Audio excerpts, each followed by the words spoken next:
नमो लोये सौहरिहन्ताणम् नमो लोये सौहृदानम् नमो लोये सौभागिर्यानम् नमो लोये सौज्यायानम् नमो लोये सौत्रिकावती सावनम् ओंकारमिन्दु संयुक्त नित्यम् जायन्ति योगिनः कामदम् मोक्षदम् च ओंकाराय नमो नमः मङ्गलम् भगवान् मङ्गलम् गौतमोऽग्नि मङ्गलम् कुन्कुण्डार्यो विजेन्द्रमोऽस्तु मङ्गलम् नमः समरिसाराय स्वानुभूत्या चकास्ते स्वभावाय भवाय सर्वाः कृपावनिदाता।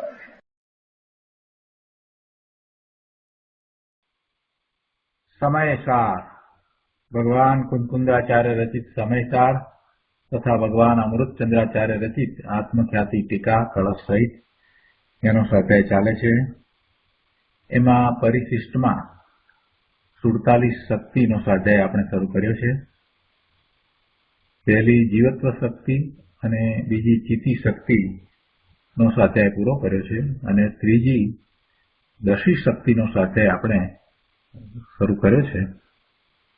દશી શક્તિનો આચાર્ય ભગવાને એ રીતે વિસ્તાર કર્યો કે અનાકાર ઉપયોગમયી દશી શક્તિ એટલે દર્શન શક્તિ।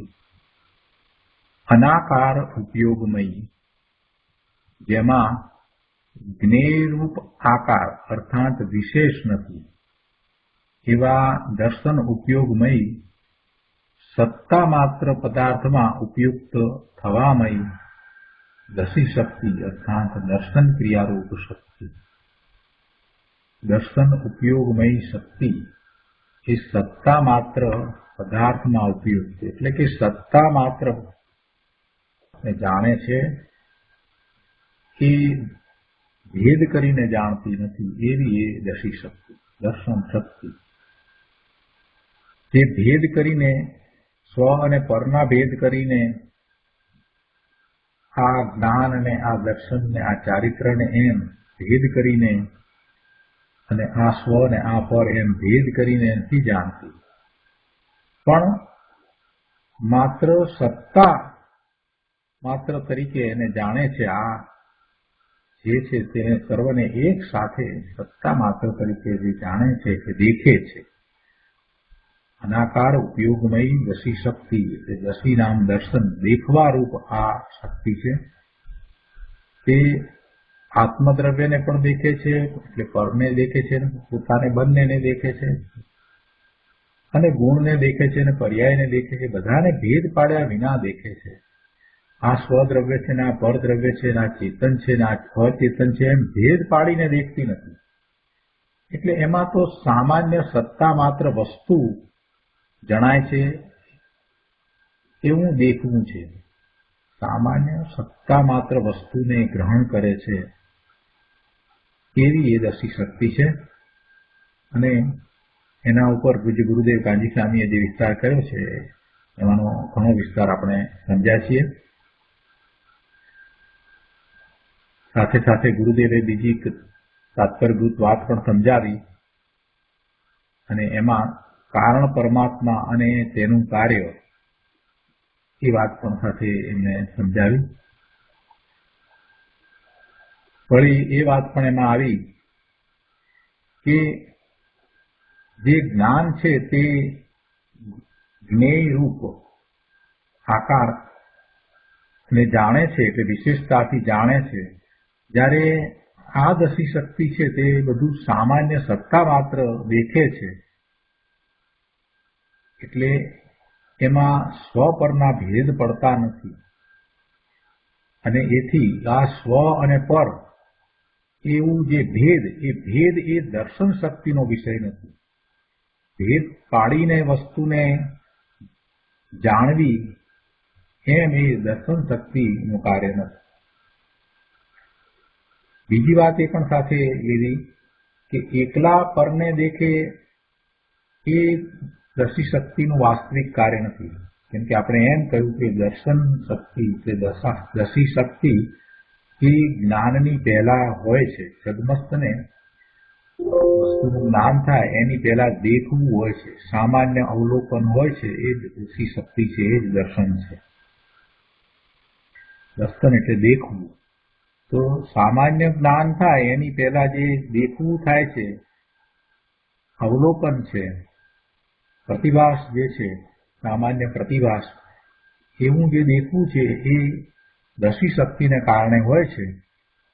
પણ એમાં ગુરુદેવે એક સ્પષ્ટતા કરી કે માત્ર એક પરનું દેખવું હોય અને સ્વનું દેખવું ન હોય એવી એ દશી શક્તિ નથી. આત્મા સહિત સર્વ પદાર્થોની સત્તાને દેખે તે જ એનું વાસ્તવિક કાર્ય છે. અને જેમ અગાઉ જીવત્વ શક્તિ અને ચિત્તિ શક્તિ માટે કહ્યું એ જ રીતે આને માટે પણ એમ જ કહ્યું કે દ્રવ્યોમાં પણ એ વ્યાપે છે, ગુણમાં પણ વ્યાપે છે અને પર્યાયમાં પણ એ વ્યાપે છે. તો પર્યાયમાં ક્યારે વ્યાપે છે? તો કે જ્યારે અંતરદ્રષ્ટિ કરી અને ધ્રુવનું લક્ષ્ય કરે છે, એના ઉપયોગ ધ્રુવ તરફ ઢળે છે, ત્યારે ઉપયોગને અંતરમાં અભેદ કરીને સ્વને એ ગ્રહે દેખે, ત્યારે આ સામાન્ય દર્શન થાય છે. અને એ સામાન્ય દર્શન જે થયું છે તે પર્યાય છે, તે દર્શનની પર્યાય, દેખવા વાળી પર્યાય છે. એમ એ દેખવા વાળી દશી શક્તિની પર્યાય પ્રગટ થાય છે. દશી શક્તિ છે એ તો ગુણ રૂપે છે, એ તો ગુણ રૂપે છે. દશી શક્તિ વાળા દ્રવ્યને દેખવાથી પોતાને અને પરને ભેદ પાડ્યા વિના દેખવાની પર્યાય ઉત્પન્ન થાય છે અને તેની સાથે બીજા અનંત ગુણોની નિર્મળ પર્યાય પ્રગટ થાય છે. એટલે દશી શક્તિની જે પર્યાય ઉત્પન્ન થાય છે તો એ તો જે દશી શક્તિ વાળું દ્રવ્ય છે એને દેખવાથી, એટલે કે પોતાના સ્વરૂપને દેખવાથી એ નિર્મળ પરિણામ પ્રગટ થાય છે. અને બીજી પણ વાત જે અગાઉ જીવત્વ શક્તિ અને ચિત્તિ શક્તિમાં લીધી હતી એ વાત પણ અહીંયા પણ લીધી કે વિકારની ને રાગની વાત આમાં આવતી નથી. શક્તિના અધિકારમાં એ વિકારની પર્યાય, રાગની પર્યાય છે, એ પર્યાયની વાત નથી. કેમ કે વિકાર કોઈ શક્તિનું કાર્ય નથી, એટલે તો કોઈ ગુણનું કાર્ય નથી. વિકાર તો પર્યાય બુદ્ધિથી પરનું લક્ષ્ય કરવાથી ઉત્પન્ન થાય છે, એટલે જીવના ત્રિકાળી સ્વરૂપમાં એ નથી. એટલે એનું વ્યાપવું નિર્મળ પર્યાયમાં થાય છે. દર્શન શક્તિનું વ્યાપવું પણ નિર્મળ પર્યાયમાં થાય છે. એટલે દર્શન ગુણની નિર્મળ પર્યાય પ્રગટવા સાથે અનંત ગુણની નિર્મળ પર્યાય પ્રગટ થાય છે અને તેમાં રાગાદિ નથી, રાગાદિનો અભાવ છે. આ બધી વાત આપણે સમજ્યા. હવે આગળ સ્વાધ્યાય શરૂ કરીએ. પ્રવચન રત્નાકર ભાગ 11મો, પાના નંબર 26. એમાં ત્રીજા પેરેગ્રાફમાં ગુરુદેવ કહે છે કે એક એક શક્તિ પોતાના સ્વભાવથી જ પરિણમન કરે છે અને તેમાં વ્યવહારનો અને રાગનો અભાવ છે. દરેક શક્તિ એ પોતે પોતાના સ્વભાવથી જ પરિણમન કરે છે. દરેક ગુણનું પરિણમન પોતાના સ્વભાવગત છે, બીજી રીતે નથી. અને એમાં રાગનો અને વ્યવહારનો અભાવ છે. બીજા કોઈના કારણે એ થતું નથી, બીજા ગુણને કારણે પણ નહીં અને બીજા દ્રવ્યના ગુણને કારણે પણ નહીં. પોતાની સાથે રહેલા જે બીજા ગુણ છે એને કારણે પણ નહીં અને બીજા અન્ય દ્રવ્યના કોઈ ગુણને કારણે પણ નહીં કે અન્ય દ્રવ્યને કારણે પણ નહીં. એ શક્તિ, એ ગુણનું પરિણમન એ પોતાના સ્વભાવથી જ થાય છે. એટલે એમાં વ્યવહારનો અને રાગનો તો બિલકુલ અભાવ છે. આવો વસ્તુ સ્વભાવ છે. વ્યવહારથી પણ શક્તિ પ્રગટ થાય અને નિશ્ચયથી પણ પ્રગટ થાય એમ નથી. લોકોને સત્યાર્થની ખબર નથી, તેથી તેઓ આ વાતનો વિરોધ કરે છે. એમને એમ છે કે બધું વ્યવહારથી પણ થાય, નિશ્ચયથી થાય, એ બધું વ્યવહારથી થાય તો એનું નામ અનેકાંત. આવી ઊંધી માન્યતા લોકોમાં વર્તી રહી છે. એમ નથી. નિશ્ચયથી જ્યારે વસ્તુનું સ્વરૂપ જણાય છે, અનુભવમાં આવે છે, તો એ વખતે સાથે રહેલો સુભાવ છે એ અનુકૂળ છે, એટલે એને વ્યવહાર કહેવામાં આવે છે. અને એમ એ ઉપચારથી એને એનું વ્યવહાર કારણ દર્શાવવામાં આવ્યું હોય, પણ જ્યાં સુધી નિશ્ચય કારણ નથી, નિશ્ચયથી એવું પ્રગટ થતું નથી, ત્યાં સુધી એને વ્યવહારે કહેવાતો નથી. એક એક શક્તિ નિર્મળપણે પરિણમે છે, તેમાં વ્યવહારનો અભાવ જ છે, અને આવું અનેકાંતનું સ્વરૂપ છે. અનેકાંતનો અર્થ એવો નથી થતો કે નિર્મળ પર્યાય રાગના લક્ષ્ય થાય અને પોતાના નિશ્ચય દ્રવ્યના લક્ષ્ય થાય, એવો કોઈ અર્થ નથી થતો. આગળ કહે છે કે આત્મા ચૈતન્ય વસ્તુ છે, તે દ્રવ્ય છે, તેમાં અનંત શક્તિઓ છે. આત્મામાં અનંત શક્તિઓ છે, આત્મા દ્રવ્ય છે અને તેમાં અનંત શક્તિઓ છે. શક્તિનું પરિણમન થાય તે પર્યાય છે, એટલે કે શક્તિનું પરિણમન થાય, જે કાર્ય થાય અને નવી અવસ્થા ઉત્પન્ન થાય છે, તે પર્યાય છે. અને એ પર્યાય એક સમયની છે, પણ એનું હોવાપણું છે એ સત છે. એટલે અહીંયા એ વાત લીધી છે કે શક્તિનું પરિણમન થાય તે પર્યાય છે, અને જે વેદન થાય તે પર્યાયમાં થાય છે. એટલે પર્યાય છે એમાં જ એ અનુભવ થાય છે. કોઈ પણ પર્યાય છે, જ્ઞાનની પર્યાય છે તો જ્ઞાનની પર્યાયમાં એ જ્ઞાન થાય છે. જ્ઞાન ગુણ તો ધ્રુવપણે તેમાં રહેલો છે, એમાં કઈ જ્ઞાન થઈ જાય છે એવું નથી. એવી રીતે દર્શન શક્તિમાં પણ જે દસી શક્તિ, દર્શન ગુણ એ તો ધ્રુવપણે રહ્યો છે, પણ જે પરિણમન થયું અને જે પર્યાય થઈ, જે કાર્ય થયું, એટલે પર્યાય જે થઈ એ પર્યાય છે તે દર્શનની પર્યાય છે, અને એમાં એ દેખવું થાય છે. દેખવું ક્યાં થયું? તો પર્યાયમાં થયું. એ વેદન થાય એ પણ પર્યાયમાં થાય છે.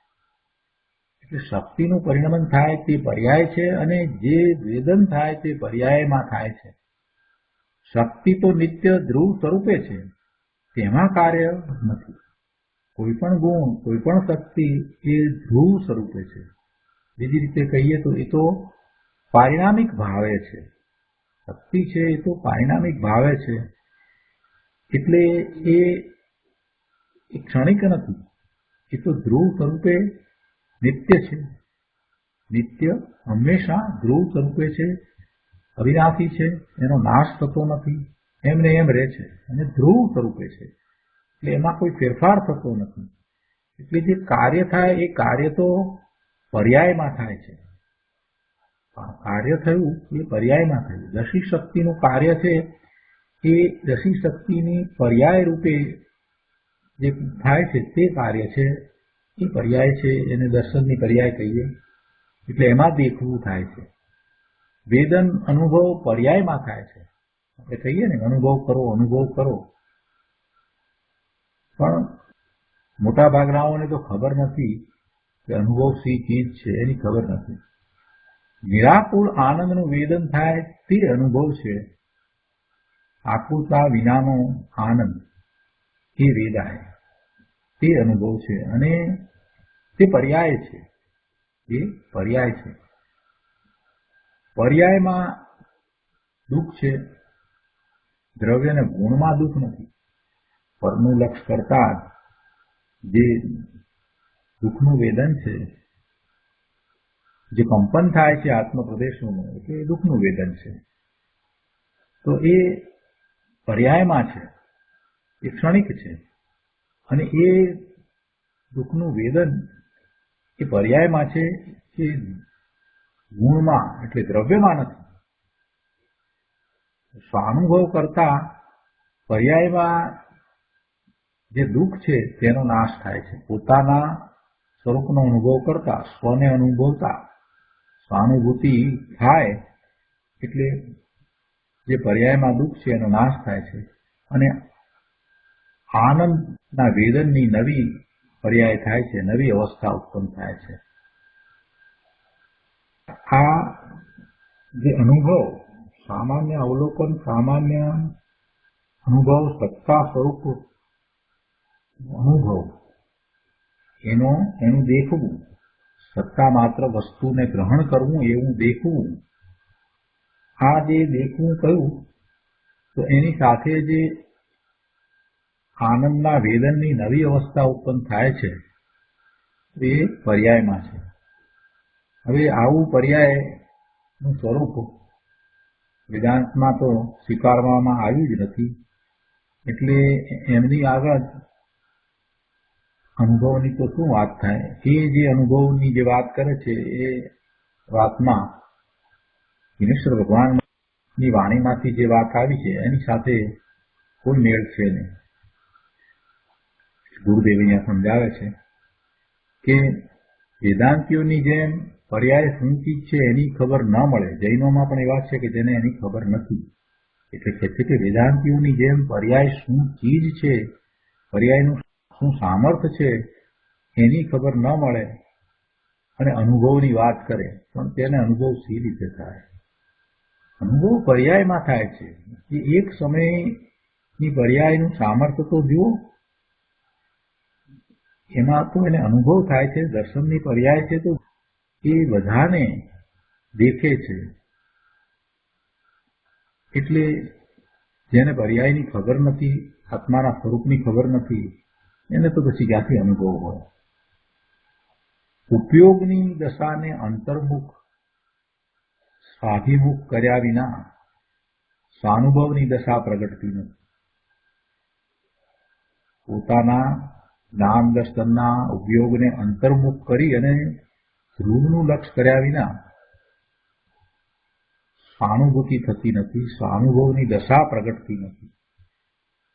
વિતરાગ સર્વજ્ઞ પરમેશ્વરે કરેલી વસ્તુ જેમ છે તેમ યથાર્થ જાણવી જોઈએ અને પછી એવો અનુભવ કરવો જોઈએ. અનુભવ કર્યા વિના બધું વ્યર્થ છે. તો માહિતી રૂપે આપણે દ્રવ્યફૃતનો અભ્યાસ કરીએ અને એમ માનીએ કે મને બધું આવડે છે, હવે મને ધર્મની વાતમાં સમજણ પડે છે, હવે બધું બરાબર છે, તો ભાઈ એમાં તો મોટી ભૂલ થઈ જાય છે. માહિતી રૂપે જે કંઈ ગ્રહણ કરવામાં આવ્યું છે, જે પણ જાણપણું છે, એ આત્માના અનુભવ વિના બધું નિરર્થક છે.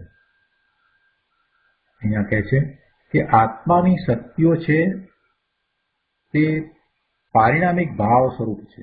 બધી જ શક્તિઓ પારિણામિક ભાવ સ્વરૂપ છે. પારિણામિક ભાવ એટલે દ્રવ્ય. 5 ભાવ કયા? એમાં પારિણામિક ભાવ છે એ દ્રવ્ય છે. જ્યારે બીજા 4 ભાવ જે છે પર્યાયરૂપ ભાવ છે. ક્ષાયિક ભાવ, ક્ષયોક્ષમિક ભાવ, ઉપશમ ભાવ, ઔદયિક ભાવ.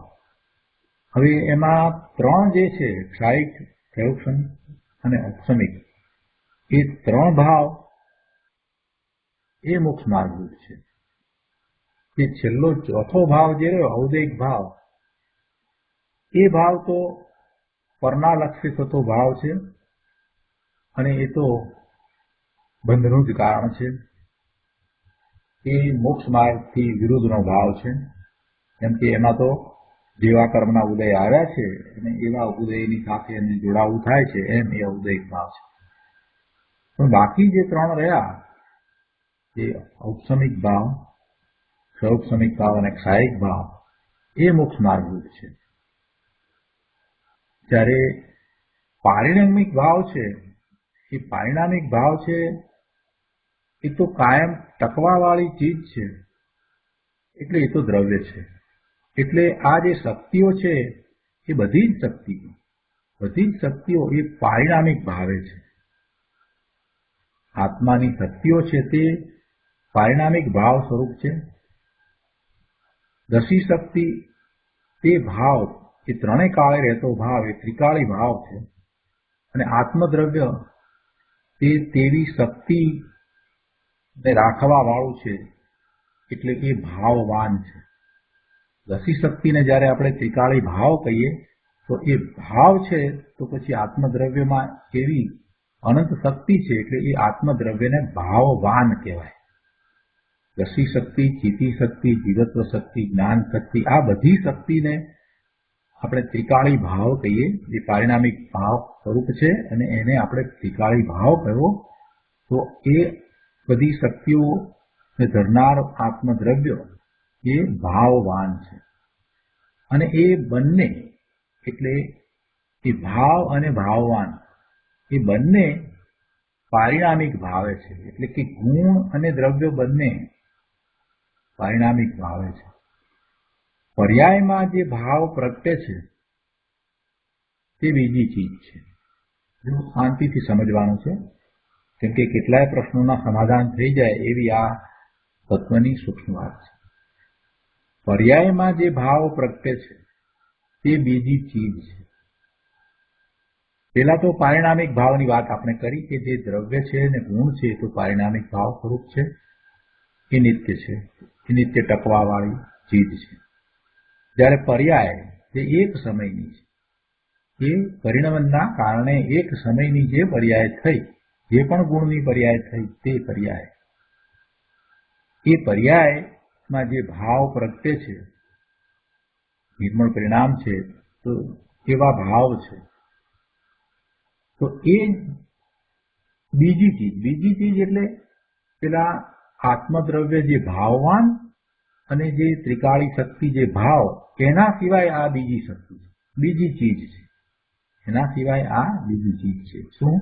પર્યાયમાં જે ભાવ પ્રગટે છે તે બીજી ચીજ છે.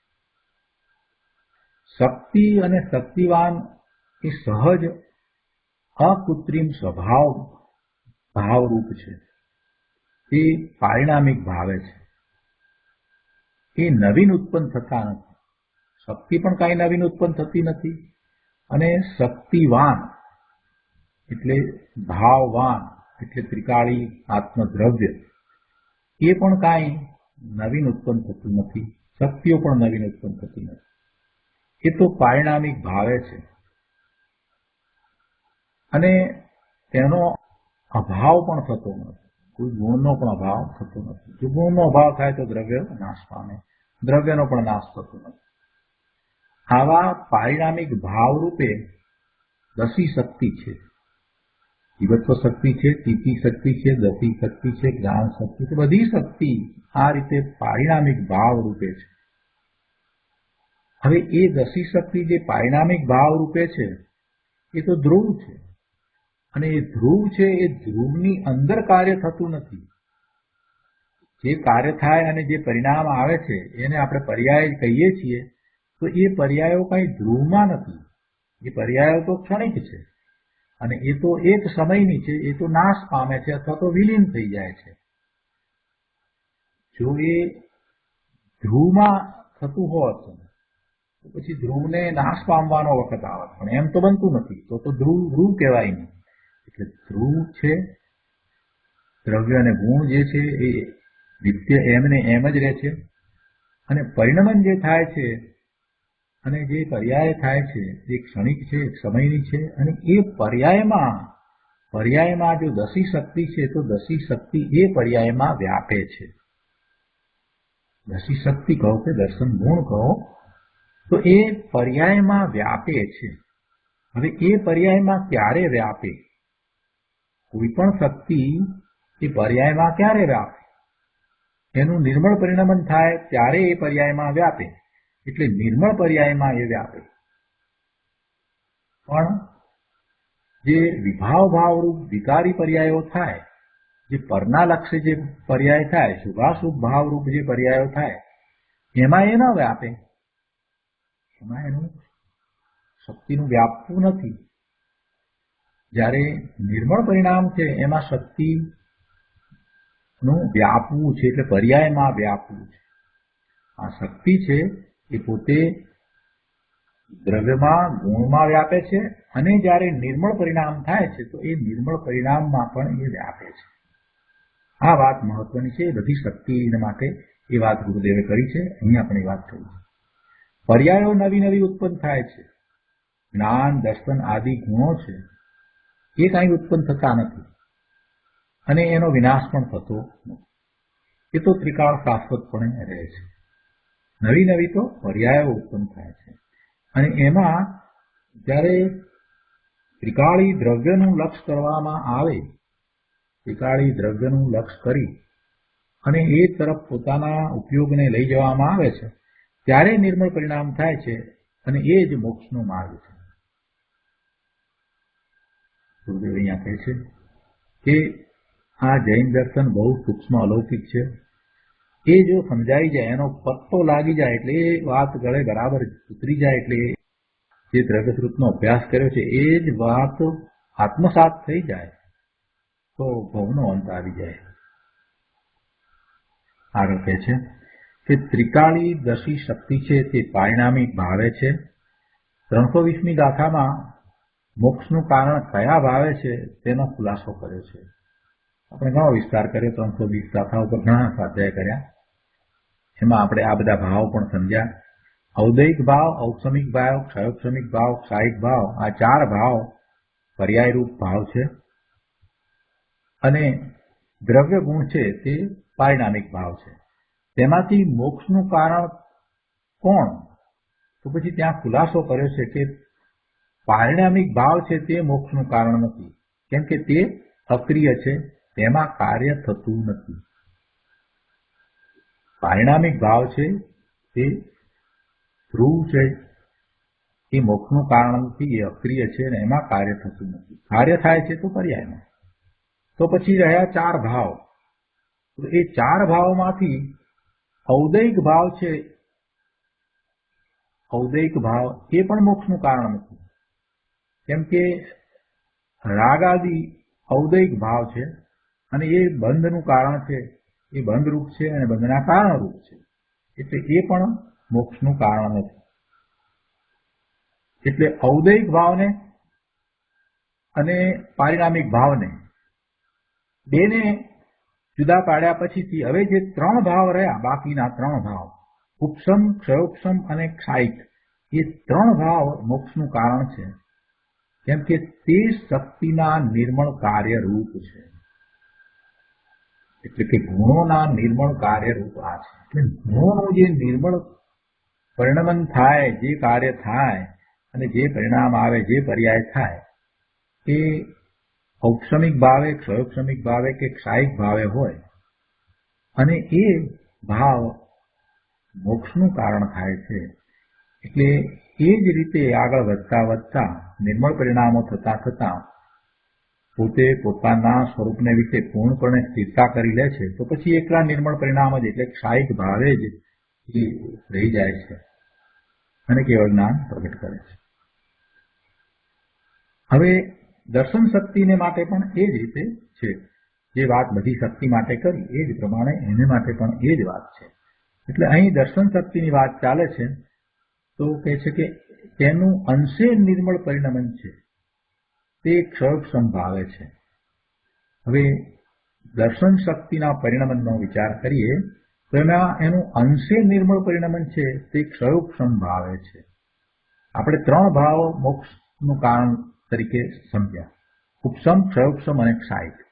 તો અહીંયા દર્શન શક્તિનો વિચાર કરીએ તો એમાં દર્શન શક્તિનું નિર્મળ પરિણમન છે, તો એ નિર્મળ પરિણમન જો અંશે નિર્મળ પરિણમન છે તો ક્ષયોક્ષમ ભાવે છે.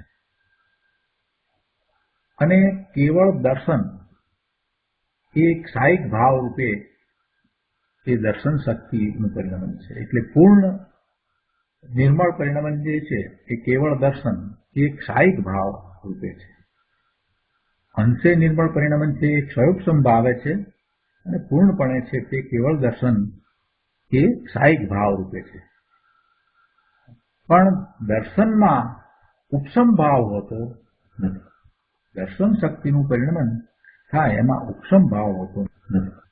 એટલે 2 ભાવ હોય છે, ક્ષયોક્ષમ ભાવે હોય અથવા તો ક્ષાયિક ભાવે હોય છે. તો ક્ષાયિક ભાવે જે છે તે કેવળ દર્શન છે,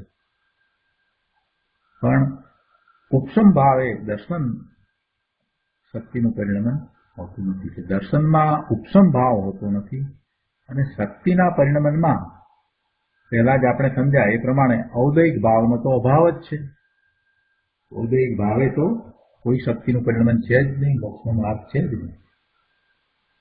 તો આ રીતે ભાવની સાથે કયા ભાવે પરિણમન છે એનો સંબંધ ગુરુદેવે આપણને બહુ સારી રીતે અહીંયા સમજાવ્યો કે દર્શન શક્તિમાં એ ક્ષયોક્ષમિક ભાવે અથવા તો ક્ષાયિક ભાવે એ પરિણમન છે. ઔપસમિક ભાવે નથી. ચોથા ગુણસ્થાનકે ક્ષાયિક સંકિત થાય છે તે ક્ષાયિક ભાવ છે. ચોથા ગુણસ્થાને ક્ષાયિક સંકિત થાય, પહેલા સંકિત થાય તે ઔપસમિક સંકિત થાય છે ને એ બધું આપણે જાણીએ છીએ. પણ અહીંયા જે વાત લીધી છે એને અહીંયા સમજવાની છે કે ચોથા ગુણસ્થાને એ ક્ષાયિક સંકિત થાય છે તે ક્ષાયિક ભાવ છે. હવે એ પહેલા ઉપસમિક સંકિત થાય તો આપણને એમ હોય કે દર્શન શક્તિ જે છે એનો પણ એ ઉપસમ ભાવ હોવો જોઈએ, પણ એમ નથી. ત્યાં એ ઉપસમ ભાવ નથી, એ દર્શનનો ઉપસમ ભાવ નથી. ત્યાં ઉપસમ કોનો થાય છે? સમ્યક્ત્વ થાય છે ને. એટલે એ મિથ્યાત્વ છે તો એ મોહની કર્મ જે છે એ ઉદયમાં હતું તો એમાં ઉપસમ થાય છે. એટલે ખરેખર તો એના 3 ભાગ થાય છે અને એ રીતે આખી વાત છે.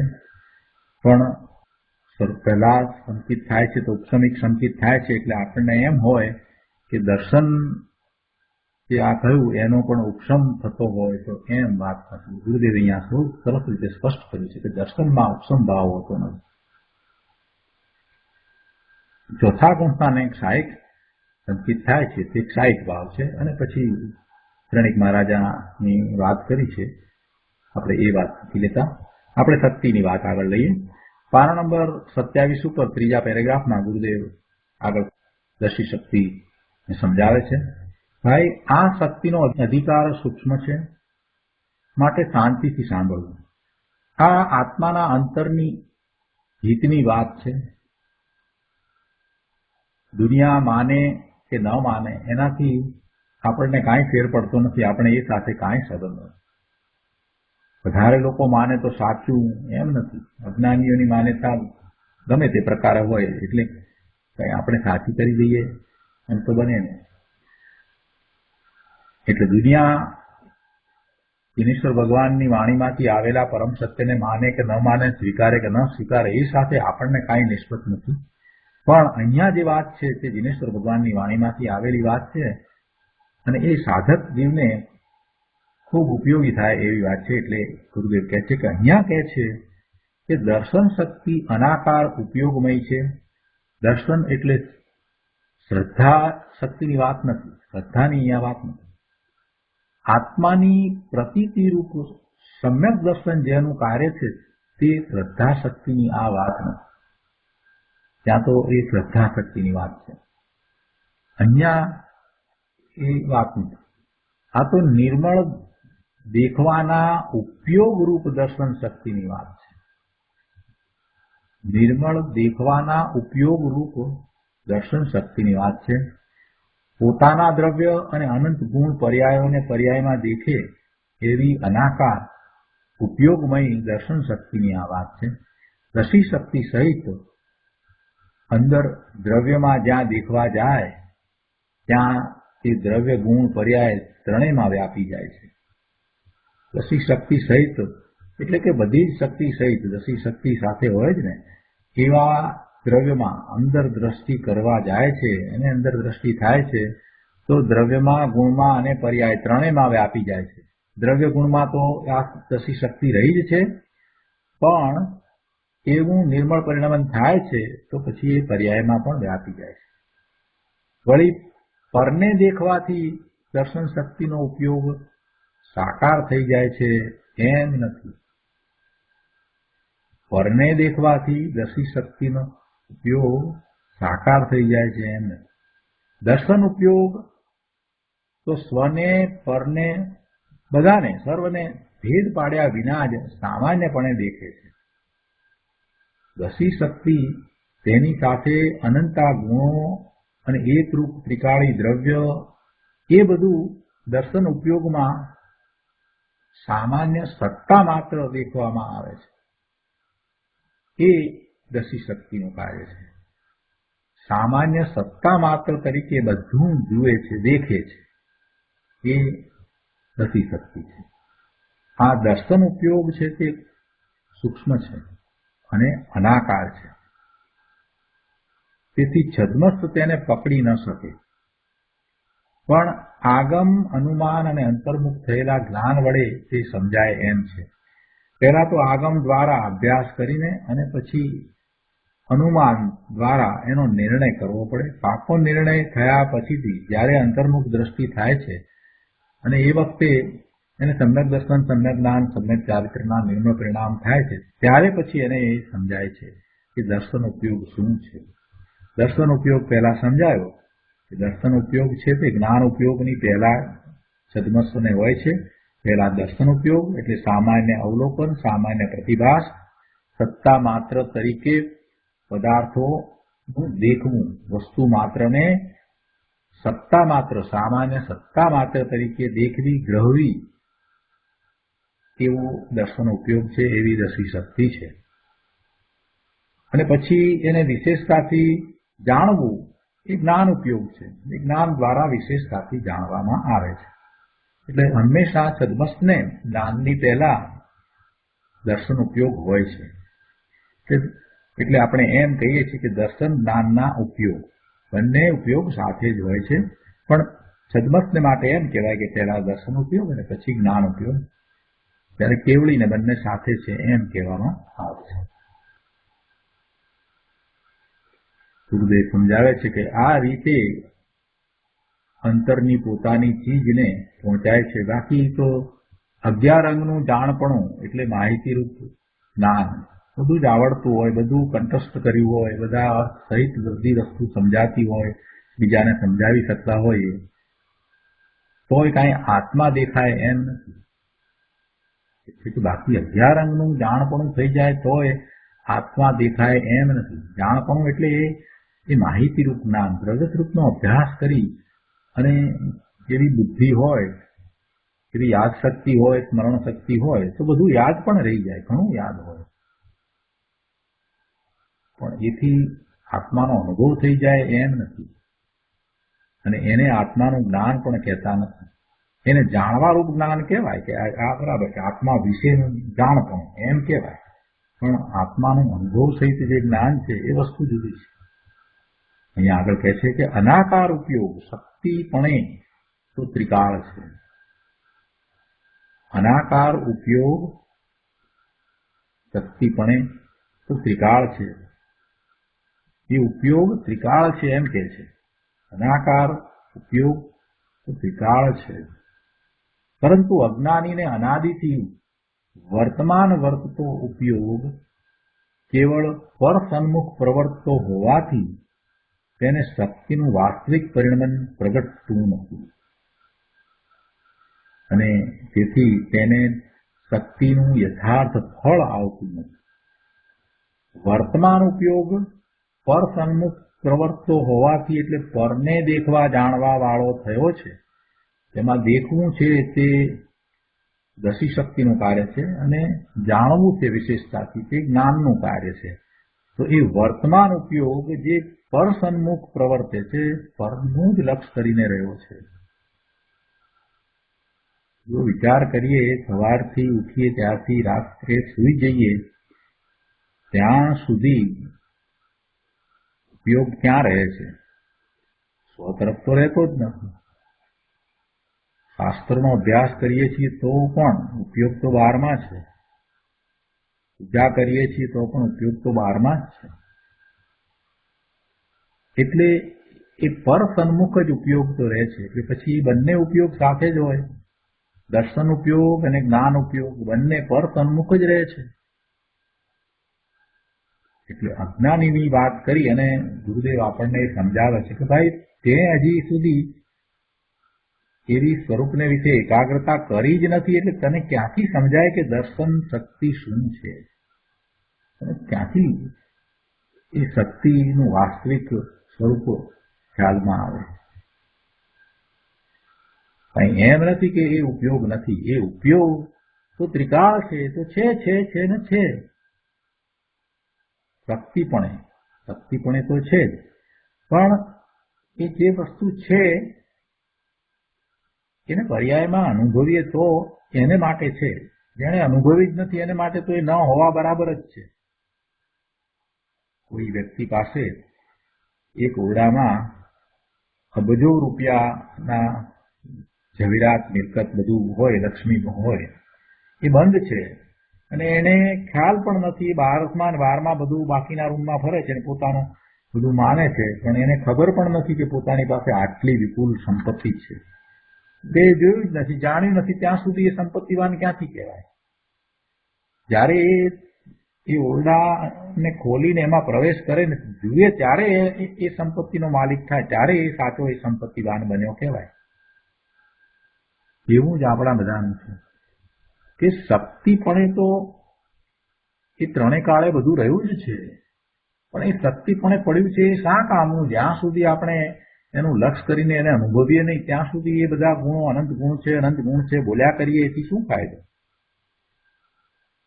અનાકાર ઉપયોગ શક્તિપણે તો ત્રિકાળ છે, પરંતુ અજ્ઞાનીને અનાદિથી વર્તમાન વર્તતો ઉપયોગ, દરેક સમયે વર્તમાન વર્તતો ઉપયોગ, એક સમય પછી બીજા સમયે એમ વર્તમાન વર્તતો ઉપયોગ, જે દર્શન અને જ્ઞાનનો ઉપયોગ છે એ પરસન્મુખ પ્રવર્તે છે. અને પરસન્મુખ પ્રવર્તતા એ ઉપયોગને કારણે આ જીવ અનાદિનો ભટકે છે. અજ્ઞાનીને અનાદિથી વર્તમાન વર્તતો ઉપયોગ કેવળ પરસન્મુખ પ્રવર્તતો હોવાથી તેને શક્તિનું વાસ્તવિક પરિણમન પ્રગટતું નથી. ક્યાં પ્રગટ્યું છે વાસ્તવિક પરિણમન? દસી શક્તિનું કે જ્ઞાન શક્તિનું કે કોઈ પણ શક્તિનું પ્રગટ્યું છે? પ્રગટે છે તો બધી શક્તિનું એક સાથે જ પ્રગટે છે. વાસ્તવિક એટલે નિર્મળ પરિણમન બધી શક્તિનું એને પ્રગટ્યું કહેવાય કે જેણે એને અનુભવ્યું. અંદરમાં જે ચાલી રહ્યું છે એની વાત અહીંયા નથી લેવી. જેણે એવી સ્વની દ્રષ્ટિ કરી અને જેને એ નિર્મળ પરિણામ થયા છે એની અહીંયા તો વાત કરી છે. જેને એ પરિણામ થયા છે એને એ પ્રગટ થયું છે, તેને શક્તિનું યથાર્થ ફળ એને પ્રાપ્ત થાય. પણ જેનો પરસન્મુખ ઉપયોગ રહે છે એને તો એ શક્તિનું યથાર્થ ફળ આવતું નથી. પણ દ્રવ્યસ્વરૂપનો અભ્યાસ કરીને એના વિશે બરાબર જાણીને જેમ છે તેમ બધી માન્યતા સમ્યક કરીને, એટલે કઈ રીતે સમ્યક કરીને? ધારણા જ્ઞાન સુધી. સમ્યક તો ત્યારે જ થાય જ્યારે અનુભવ થાય ત્યારે, પણ એ જેમ છે તેમ દિનેશ્વર ભગવાનની વાણીમાં જેવું સત્ય પ્રકાશ્યું છે તે પ્રમાણે બધું બરાબર સ્વીકારીને, વિકલ્પ સહિત સ્વીકારીને પછી જ્યારે એ સ્વસન્મુખ થઈ અને સ્વના આશ્રય પરિણમે છે ત્યારે નિર્મળ ઉપયોગ સ્વ પરને દેખવા રૂપ પ્રગટ થાય છે અને સાથે અતિન્દ્રિય આનંદનો સ્વાદ આવે છે. અનંત ગુણોનું રૂપ તેમાં આવી જાય છે. બીજા ગુણ તેમાં આવી જાય એમ નહીં, પણ બીજા ગુણનું રૂપ તેમાં આવી જાય છે. બધું દેખાય પણ આકાર નહીં. ઉપયોગ નિરાકાર નિર્વિકલ્પ હોય છે. બધાને દેખે પણ ઉપયોગ સાકાર ન થાય. સત્તા માત્ર દેખે, બસ. આ દસી શક્તિ, આ દર્શન ઉપયોગ બધાને દેખે પણ ભેદ પાડીને ન દેખે. ઉપયોગ સાકાર ન થાય, નિરાકાર નિર્વિકલ્પ હોય. બધાને દેખે પણ ઉપયોગ સાકાર ન થાય. સત્તા માત્ર દેખે, ભેદ પાડીને દેખે એમ. જ્યારે જ્ઞાન છે તે સવિકલ્પ છે. સવિકલ્પ નો અર્થ અહીંયા સાકાર કરવાનો છે. સવિકલ્પ છે એટલે એ રીતે લેવાનું છે. તે સ્વ પરને સર્વને ભેદ પાડીને જાણે છે. કેમ કે ભેદ થયા એટલે એ અપેક્ષાથી આપણે વિકલ્પ કહીએ છીએ ને, એટલે બધાને ભેદ પાડીને જાણે છે. પરંતુ દર્શન શક્તિનો ઉપયોગ તો સત્તા માત્ર વસ્તુમાં ઉપયુક્ત થવા રૂપ છે. આવી દર્શન ક્રિયા માત્ર છે. ભગવાન કેવડી કહે છે, ભાઈ તારી ચૈતન્ય વસ્તુમાં અનાકાર ઉપયોગમય એક દર્શન શક્તિ છે. આ ઉપયોગ અને આ ઉપયોગવાન એવા ભેદનું લક્ષ છોડી અભેદ એક ચૈતન્ય વસ્તુનું જ્યાં અંતર આલંબન કરે તે તત્કાળ નિર્મળ ઉપયોગની દશા રૂપે શક્તિ પ્રગટ થાય છે.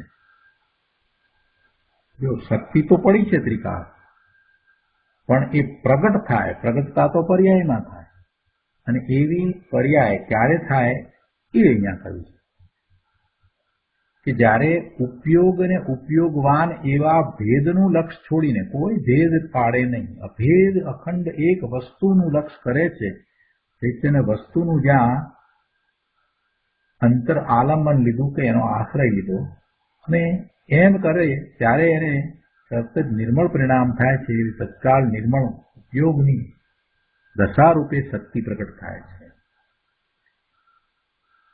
તે દ્રવ્ય ગુણ પર્યાય ત્રણેયમાં વ્યાપે છે, એટલે નિર્મળ પર્યાયમાં વ્યાપે છે.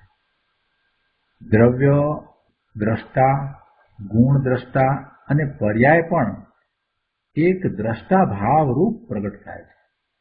દ્રવ્ય દ્રષ્ટા એટલે દ્રવ્યની અંદર એ દશી શક્તિ વ્યાપે છે, ગુણ દ્રષ્ટા એટલે ગુણમાં એ દશી શક્તિ વ્યાપે છે, અને પર્યાય એટલે નિર્મળ પર્યાય એ પણ એક દ્રષ્ટા ભાવ રૂપ પ્રગટ થાય છે. એમાં પણ એ દશી શક્તિ વ્યાપે છે, એમ એ પરિણમન છે. આ દર્શન શક્તિ ક્રમે નિર્મળ એવી પરિણમે કે આખા લોકાલોકને દેખનારા કેવળ દર્શન રૂપ પરિણમી જાય. તો દશી શક્તિ સામર્થ્યની વાત કરી છે કે એનું સામર્થ્ય કેવું છે, તો કે એક પછી એક નિર્મળ પરિણામ થતા જ જાય, નિર્મળ પરિણામ એમ નિર્મળ થતા જાય.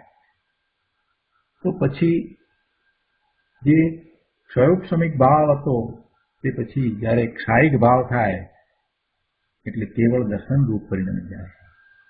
એવું એનું સામર્થ્ય છે, એવી એ શક્તિ છે. તે લોકાલોકના પદાર્થોને કાંઈ કરે એવું નહીં, એમાં કાંઈ ફેરફાર કરી નાખે એવું નહીં, કાંઈ બદલાવે એવું નહીં, લોકાલોકના પદાર્થોને કાંઈ કરે એમ નહીં, માત્ર સામાન્ય સત્તા રૂપ દેખે, ભેદ પાડીને પણ ન દેખે કે આ સ્વ છે ને આ પર છે ને આ જીવ છે ને આ ગુણ છે ને એમ કઈ ભેદ પણ નથી પાડતું, માત્ર સામાન્ય સત્તા રૂપ દેખે બસ. આમ દ્રવ્ય ગુણ પર્યાય ત્રણેયમાં વ્યાપે એવી દર્શન શક્તિના ઉપયોગ વડે પ્રભુ તું દેખે છે, આપણને કહે છે કે તું દેખે છે, તે યથાર્થ દેખવું છે. કેમ કે તેમાં પરાવલંબન નથી, પરનું આલંબન નથી. બાકી ઇન્દ્રિયોના કે વિકલ્પના આલંબને કે એના આશ્રય જે ઉપયોગ પ્રગટ થાય તે તો આત્માનો ઉપયોગ જ નથી, તે શક્તિનું કાર્ય નથી. શક્તિની સાથે એકતા કરી પરિણમે તે શક્તિનું કાર્ય છે. આ ઇન્દ્રિયોના આશ્રય જે ઉપયોગ પ્રગટ થાય એને તો આત્માનો ઉપયોગ જ કહેતા નથી. આપણે આ આંખથી દેખીએ ને કાનથી સાંભળીએ, પ્રભુના દર્શન કરીએ આંખથી, એવો ઉપયોગ થયો હોય, સાક્ષાત પ્રભુના સમોસરણમાં આંખથી દર્શન કરીએ એવો ઉપયોગ થયો હોય તો એ ઉપયોગને પણ આત્માનો ઉપયોગ નથી થયો, કેમ કે પરને જાણે છે, પરને દેખે છે, અને એમાં ઇન્દ્રિયનું આલંબન છે, એટલે એ ઉપયોગને આત્માનો ઉપયોગ નથી કરતા. આત્માનો ઉપયોગ તો આત્માને દેખવા વાળો થાય તે આત્માનો ઉપયોગ છે. ભગવાનના દર્શન થાય સમોસરણમાં, સાક્ષાત તીર્થંકર ભગવાન વિરાજતા હોય અને એમને આંખ દ્વારા આપણે જયારે જોઈએ છીએ તો એ ઉપયોગ ઇન્દ્રિયોના આશ્રય થયો છે. ઇન્દ્રિયોના કે વિકલ્પના આલંબને એના આશ્રય જે ઉપયોગ પ્રગટ થાય, એ જ રીતે સ્મૃતિમાં પણ આપણે જે કરીએ એમાં વિકલ્પ છે, તો એ ઉપયોગને તો આત્માનો ઉપયોગ જ નથી. એટલે એમાં એ શક્તિનું કાર્ય નથી, પરંતુ શક્તિ સાથે એકતા કરી પરિણમે તે શક્તિનું કાર્ય છે. આત્માની એક એક શક્તિ અનંત શક્તિમાં વ્યાપક છે, અને તે પ્રત્યેક શક્તિ દ્રવ્ય દ્રષ્ટિ થતા પર્યાયમાં પણ વ્યાપે છે. આ દર્શન શક્તિ છે તે દ્રવ્ય ગુણ પર્યાય ત્રણેયમાં વ્યાપે છે. ત્યાં શક્તિ ધ્રુવ ત્રિકાળ છે, તે ધ્રુવ ઉપાદાન છે, અને તેની વર્તમાન પર્યાય પ્રગટ થાય તે ક્ષણિક ઉપાદાન છે. ધ્રુવ ઉપાદાન ને ક્ષણિક ઉપાદાન, જેમ અગાઉ ઇતિ શક્તિ વખતે જે રીતે વાત કરી હતી એ જ રીતે અહીંયા પણ કહે છે કે જ્યાં તે શક્તિ છે તે ધ્રુવ ત્રિકાળી છે, તે ધ્રુવ ઉપાદાન છે, અને અખંડ એક આત્મદ્રવ્ય એનું લક્ષ્ય કરતા જે વર્તમાન પર્યાયમાં આ શક્તિ વ્યાપે છે એવી એ પર્યાય છે તે ક્ષણિક ઉપાદાન છે. આ વાત આવી એટલે કોઈએ પ્રશ્ન કર્યો કે તો પછી કોઈ નિમિત્ત છે કે નહીં? નિમિત્તના રશિયાઓને પાછું એ તો જાણવું પડે ને કે નિમિત્ત શું છે એ વખતે. ઇન્દ્રિય આદિ બાહ્ય પદાર્થો તેમાં નિમિત્ત હો, પણ શક્તિને તેનું આલંબન નથી. ઇન્દ્રિય આદિ બાહ્ય પદાર્થો તેમાં નિમિત્ત હો, પણ શક્તિને તેનું આલંબન નથી. નિર્મળ દર્શન ઉપયોગ પ્રગટ થાય તે સ્વઆલંબી છે, સ્વાવલંબી, સ્વને આલંબને થાય છે. એ કોઈ ઇન્દ્રિય આદિ બાહ્ય ચીજોનું આલંબન કરતા થતો નથી. એટલે ઇન્દ્રિય આદિ બાહ્ય ચીજોથી તે ઉપયોગ તો નિરપેક્ષ પ્રગટ થાય છે. દર્શન શક્તિ તો ધ્રુવ છે, પણ તેનું અનાકાર ઉપયોગ રૂપે પરિણમન થાય છે તે તેની ઇન્દ્રિય આદિ નિમિત્તથી નિરપેક્ષ સ્વાવલંબી ક્રિયા છે. ઇન્દ્રિય આદિથી એ બધા નિમિત્તથી નિરપેક્ષ, એના ઉપર એને કાંઈ અપેક્ષા નથી, એની અપેક્ષા વિના જ જે સ્વાવલંબી ક્રિયા છે એવા પરિણામ થાય છે તે સ્વાવલંબી છે. શક્તિના પરિણમનમાં છ કારકો સ્વાધીન છે. આવો અદ્ભુત અલૌકિક કોઈ આત્મદ્રવ્યનો મહિમા છે. આ બધું પોતાને જાણવા સમજવા માટે છે. જો એક વાત અહીંયા સરસ કરી દીધી છે, આ બધું પોતાને જાણવા સમજવા માટે છે. બીજાને વિસ્મય પમાડવાની આ વાત નથી. બીજાને તમે વિસ્મય પમાડો એટલે બીજાને આશ્ચર્યમાં મૂકી દો એ માટે આ વાત નથી. તમને આ સમજાઈ ગયું હોય ને પછી સમજીને તમે બીજાને આ કહો એટલે પેલા લોકો એકદમ આશ્ચર્યચકિત થઈ જાય અને તમારી વાહવાહ કરવા માંડે, અથવા તો તમને પંડિત કહેવા લાગે. બીજાને ઇમ્પ્રેસ કરવા માટે આ વાત નથી. આ તો તમારા પોતાને માટે છે, પોતાને સમજવા જાણવા માટે છે. વસ્તુનું સ્વરૂપ, આત્માનું સ્વરૂપ જેવું છે તેવું સમજ્યા વિના અનુભવ ક્યાંથી થશે? અદ્ભુત અનંત આશ્ચર્યનું નિદાન, ચૈતન્ય ચમત્કાર વસ્તુ ભાઈ તું છો, તું પોતે છો, અને તેનો અંતરમાં મહિમા લાવી એક વાર અંતરદ્રષ્ટિ કરી પરિણમી જા. તેથી તને સુખનું નિદાન એવો ધર્મ પ્રગટશે અને અનાદિકાલીન સંસારની રજળપટ્ટી, રખડપટ્ટી મટી જશે. હવે એક પ્રશ્ન અહીંયા થાય છે કે ધારો કે આપણે આ શક્તિને ન માનીએ તો, દર્શન શક્તિને આપણે ન માનીએ તો, એ બધી વાત તો બરાબર આપણે શક્તિ વિશે સમજ્યા, પણ એને ન માનીએ તો શું થાય? જો દર્શન શક્તિમાં શું આવ્યું કે બધાને જાણે અને ભેદ તો પાડે નહીં. સ્વ અને પરનો ભેદ પાડતી નથી, તો પછી આપણને એમ થાય કે એને માનો કે ના માનો શું ફેર પડવાનો છે? એટલે એવો પ્રશ્ન થાય. ન માનીએ તો શું થાય? કેમ કે આમે એ ભેદ પાડતી નથી, એ ભેદ તો પાડતી નથી. આ સ્વ અને પરનો ભેદ પાડીને એની વિશેષતાપૂર્વક નથી જાણતા. જ્ઞાન થતું એમાં, જ્ઞાનમાં જે થાય છે એવું તો કંઈ થતું નથી, અને ભેદ પણ પાડીને જાણતી નથી. બધાને સત્તા માત્ર રૂપે એ ગ્રહણ કરે, એમાં આપણને શું ફાયદો? પ્રશ્ન એવો છે. દર્શનને ન માનીએ તો શું માનીએ? પ્રભુ દર્શન શક્તિમાં એક મહત્વની વાત એ આવી કે બધાને એ દેખે છે. એક સમયમાં એ બધાને દેખે છે, તો એનો અર્થ શું થયો કે એ પછી જ્ઞાન જે ભેદ પાડીને જોવાનું છે એ બધું ત્યાં એક સમયમાં એ વખતે છે એ નિર્ણય થઈ જાય છે ને. જ્ઞાન એના પછી છે કે જે ભેદ પાડીને વિશેષતાથી બધું જાણવા વાળું જે છે એ જ્ઞાનની પહેલા આ બધું છે એવો નિર્ણય શેમાં થયો? એ દસી શક્તિમાં એવો નિર્ણય થાય છે કે આ બધું જ છે. બધાને સત્તા માત્ર રૂપે ગ્રહણ કર્યું તો પછી જ્ઞાન એને વિશેષતાથી જાણે. એને જ આપણે ગ્રહણ ન કરીએ કે બધું સત્તા માત્ર રૂપે છે એને આપણે કાઢી નાખીએ તો પછી જ્ઞાન જાણશે કોને? એટલે બધું સત્તા માત્ર રૂપે હોવાનું દેખવાનું એ દસી શક્તિનું કાર્ય છે. અને પછી જે છે એને વિશેષતાથી જાણે છે જ્ઞાન. એટલે દસી શક્તિને ન માનીએ એમ વાત નહીં ચાલે. આ વાત ગુરુદેવના પ્રવચનમાં આવે છે. ગુરુદેવે એના ઉપર સારો વિસ્તાર કર્યો છે. અહીંયા પ્રવચન રચનાકરમાં એ વાત નથી લીધી, પણ ગુરુદેવના પ્રવચનમાં આ વાત બહુ મહત્વની વાત છે કે દસી શક્તિ બધાને એક સાથે જાણે છે. એનો અર્થ જ શું છે કે સત્તા માત્ર તરીકે ગ્રહણ કરે છે, દેખે છે. એનો અર્થ જ એ થયો કે બધું છે તો દેખે છે તો એમને એમ દેખે છે.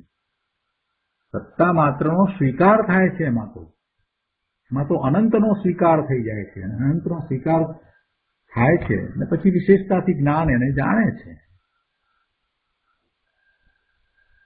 બધી જ શક્તિઓના પરિણમન, નિર્મળ પરિણમન જે થાય છે એની તો એક જ રીત છે કે પોતે સ્વનું લક્ષ કરે છે ત્યારે એવા નિર્મળ પરિણામ થાય છે. બધી શક્તિ માટે એ વાત પણ છે કે દરેક શક્તિના પ્રદેશો સરખા જ છે. આત્માના અસંખ્ય પ્રદેશ છે. દરેક પ્રદેશમાં બધી જ શક્તિઓ છે, બધી છે, એમાં કોઈ વાંધો નથી. અને બધી જ શક્તિઓ સાથે રહી છે, કોઈ ક્રમે નથી. અને બધા જ પ્રદેશમાં બધી જ શક્તિઓ છે, બધા જ ગુણો છે. અને એટલે દ્રવ્યમાં પણ છે અને ગુણમાં પણ એ વ્યાપે છે. પણ એ પર્યાયમાં ક્યારે વ્યાપે છે એની વાત કરી તો પર્યાયમાં ત્યારે વ્યાપે છે કે જે નિર્મળ પર્યાય છે તેમાં નિર્મળ પરિણમન થાય છે તેમાં વ્યાપે છે. એ પણ વાત બધી શક્તિમાં આવી ગઈ. ત્યારે વિભાવ ભાવરૂપ જે પરિણામ છે, પરને લક્ષે થતા વિકારી ભાવ છે, એમાં એ વ્યાપતી નથી. એ વાત પણ સાથે રહી ગઈ. એટલે આ કેટલીક વસ્તુ જે છે બધામાં સરખી જ છે, પણ કેટલીક વસ્તુમાં ફેર છે. અને આમાં આજે એક વાત એ પણ આવી કે એનો ઉપસમ ભાવે એ નથી. સયુક્ષમ ભાવ કાયિક ભાવે છે પણ ઉપસમ ભાવે નથી. એ વાત પણ આવી. બીજી એક વાત એ પણ છે કે ચક્ષુ દર્શન જે કહીએ છીએ તો ચક્ષુ દર્શન એ દર્શનમાં આપણે એમ માનીએ છીએ કે ચક્ષુ દ્વારા જે દેખવું થાય એવું ચક્ષુ દર્શન. આમ તો પરના લક્ષ્ય જે છે એને તો દર્શનમાં લીધું નથી, પણ ચક્ષુ દર્શન અને અચક્ષુ દર્શન જે કહીએ છીએ તો એમાં પણ ગુરુદેવે એની સ્પષ્ટતા કરી છે કે ભાઈ એમાં એમ નથી કે જે ચક્ષુ દ્વારા જે જાણવું થયું તે એમ નહીં. એ તો પછી જ્ઞાન થઈ ગયું. જે વિશેષતાથી જે જાણ્યું એ તો બધું જ્ઞાન થયું. પણ એની પહેલા પણ એવો પ્રતિભાસ જે હોય છે એ દર્શન છે. એ જાણવા પહેલાનો જે પ્રતિભાસ છે તે દર્શન છે. એટલે એમાં એ જ્ઞાન પહેલા જ્ઞાન થાય એની પહેલા જે અનાકાર ઉપયોગ થાય છે, અનાકાર, આકાર વગર. આકાર એટલે અહીંયા ભૂમિતિના આકારની વાત નથી, પ્રદેશના આકારની પણ વાત નથી, પણ જે વિશેષતાથી જે જાણવારૂપ જે જેમ છે તેમ જ જાણવારૂપ જે છે એવું એને આકાર કહીએ છીએ તો એવું નથી. એટલે અનાકાર છે. એ અનાકાર ઉપયોગ થાય એ જ્ઞાનની પહેલા થાય છે. એટલે જે ચક્ષુ દર્શનમાં જે ચક્ષુ દ્વારા જાણ્યું, વિશેષતાથી જે જાણ્યું એ તો પછી જ્ઞાન થયું. અચક્ષુ દર્શનમાં પણ એટલે બીજી ઇન્દ્રિયો દ્વારા જે જાણ્યું એ પણ એ જ્ઞાન થાય છે. પણ એવા એ જ્ઞાનની પહેલા અનાકાર ઉપયોગ હોય છે એ વાત કરી છે. તો આજનો સ્વાધ્યાય આપણે અહીંયા સુધી રાખીએ છીએ. દસી શક્તિ પૂરી થઈ. હવે ચોથી જ્ઞાન શક્તિને આવતા સ્વાધ્યાયમાં આપણે લઈશું. હવે સુખધામ બોલીએ. સુખધામ અનંત सुसंत चरित